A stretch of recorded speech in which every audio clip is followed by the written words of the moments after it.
Good morning students. Today our topic is class 11th subject political science chapter number 8 स्थानीय शासन।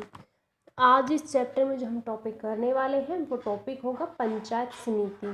पंचायत समिति के संगठन, कार्य और आय के साधन। पंचायत समिति पंचायती राज की त्रिस्तरीय प्रणाली के दूसरे स्तर की अर्थात बीच की इकाई है। पंचायत समिति का गठन खंड स्तर पर किया जाता है। यह ग्राम पंचायत तथा जिला परिषद के बीच की इकाई के रूप में कार्य करती है। देश के विभिन्न राज्यों में इस संस्था को भिन्न भिन्न नामों से पुकारा जाता है।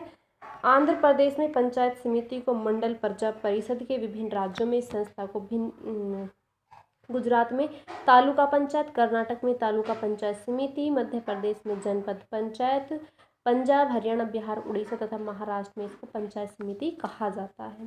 तो पंचायत समिति का सबसे पहले जो गठन हुआ था वो किस प्रकार और कब हुआ था, तो हरियाणा पंचायती राज अधिनियम 1994 के अनुसार पंचायत समिति के निम्नलिखित सदस्य इसमें शामिल होंगे। पॉइंट नंबर फर्स्ट है निर्वाचित सदस्य। पंचायत समिति के सदस्य जनता द्वारा प्रत्यक्ष रूप से चुने गए जाएंगे, जिसकी संख्या 6 से 10 तक होगी। जिस पंचायत समिति क्षेत्र में जनसंख्या 90,000 से अधिक होगी उस पंचायत समिति के लिए 6 सदस्य चुने जाएंगे। जिस पंचायत समिति के क्षेत्र की जनसंख्या 1.5 लाख से अधिक होगी उनके लिए भी अधिक से अधिक 10 सदस्य प्रत्यक्ष रूप से चुने जाएंगे। पंचायत समिति के कुछ सदस्य सरपंचों तथा पंचों द्वारा चुने जाएंगे। सरपंचों तथा पंचों द्वारा चुने गए प्रतिनिधियों तथा प्रत्यक्ष रूप से चुने गए सदस्यों का अनुपात 60:40 होगा। पॉइंट नंबर 2 सहायक सदस्य। पंचायत समिति के क्षेत्र से चुने गए विधानसभा के सदस्य तथा संसद सदस्य पंचायत समिति के उपरोक्त सदस्यों को पंचायत समिति की बैठकों में भाग लेने का अधिकार है तथा पंचायत समिति के अध्यक्ष तथा उपाध्यक्ष के चुनाव तथा पदयुक्त को छोड़कर अन्य सभी निर्णयों के लेने में मतदान करने का भी अधिकार है। पॉइंट नंबर 3 पदेन सदस्य। सब डिविजनल मजिस्ट्रेट SDM तथा खंड विकास अधिकारी BDO पंचायत समिति की पदेन सदस्य होंगे। इन्हें समिति की बैठकों में भाग लेने तथा बोलने का अधिकार होता है, परंतु इन्हें मतदान में भाग लेने का अधिकार नहीं होता है। आरक्षित स्थान। संविधान के 73वें संशोधन के अनुसार पॉइंट फर्स्ट प्रत्येक पंचायत समिति में अनुसूचित जातियों और अनुसूचित जनजातियों को उनकी जनसंख्या के अनुपात से आरक्षण देने की व्यवस्था की गई है।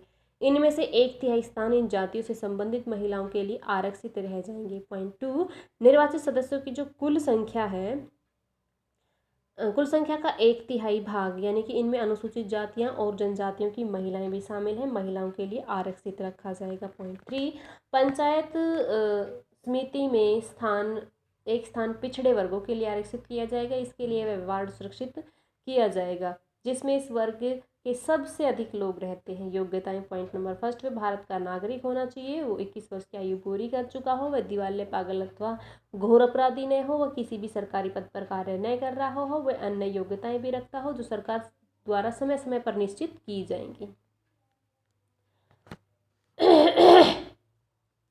हरियाणा में जनवरी 2016 में हुए पंचायती राज संस्थाओं के चुनाव से पहले हरियाणा विधानसभा में एक संशोधन बिल पास करके इसकी 4 शर्तें इसमें और भी जोड़ दी गई है। अब तक तो ये 5 शर्तें बताई थी, इसके अलावा 4 शर्तें और जोड़ दी गई है।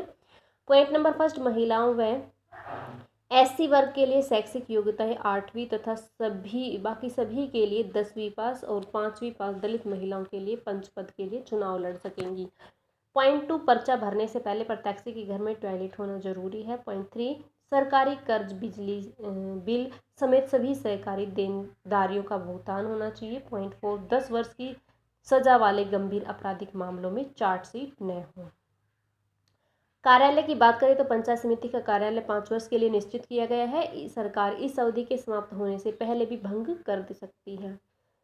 अध्यक्ष और उपाध्यक्ष की बात करें, पंचायत जो समिति है के निर्धारित सदस्य अपनी पहली बैठक में अपने में से एक अध्यक्ष तथा एक उपाध्यक्ष का चुनाव करते हैं। उनका साधारण कार्यालय 5 वर्ष है, परंतु उनका कार्यालय समाप्त होने से पहले भी समिति के निर्वाचित सदस्य के 2/3 बहुमत से उन्हें पद से हटाया जा सकता है। प्रत्येक जिले की पंचायत समितियों के अध्यक्ष में कुछ पद जनसंख्या के अनुसार अनुसूचित जातियों और महिलाओं के लिए आरक्षित रखे जाएंगे। अब बात करते हैं हम पंचायत समिति के कार्यों की। पंचायत समिति अपने क्षेत्र के सभी विकास कार्यों के प्रति उत्तरदायी है। यह अपने कार्य पंचायतों के द्वारा करवाती है। इसकी निम्नलिखित कार्य, पॉइंट नंबर फर्स्ट, सामुदायिक विकास पंचायत समिति का महत्वपूर्ण कार्य है। विकास योजना को लागू करना, उत्पादन में वृद्धि करने के प्रयास करना और लोगों के लिए रोजगार पैदा करना। पॉइंट टू, अपने क्षेत्र में लघु सिंचाई योजनाएं बढ़ाना, भूमि को उपजाऊ बनाने की नीति बनाना, जुताई साधनों की व्यवस्था करना, फसल की बीमारी से बचाव के प्रबंध करना तथा अच्छे खाद और बीज का वितरण करना, पशुओं की नस्ल सुधारना और पशु चिकित्सालय की व्यवस्था करना आदि।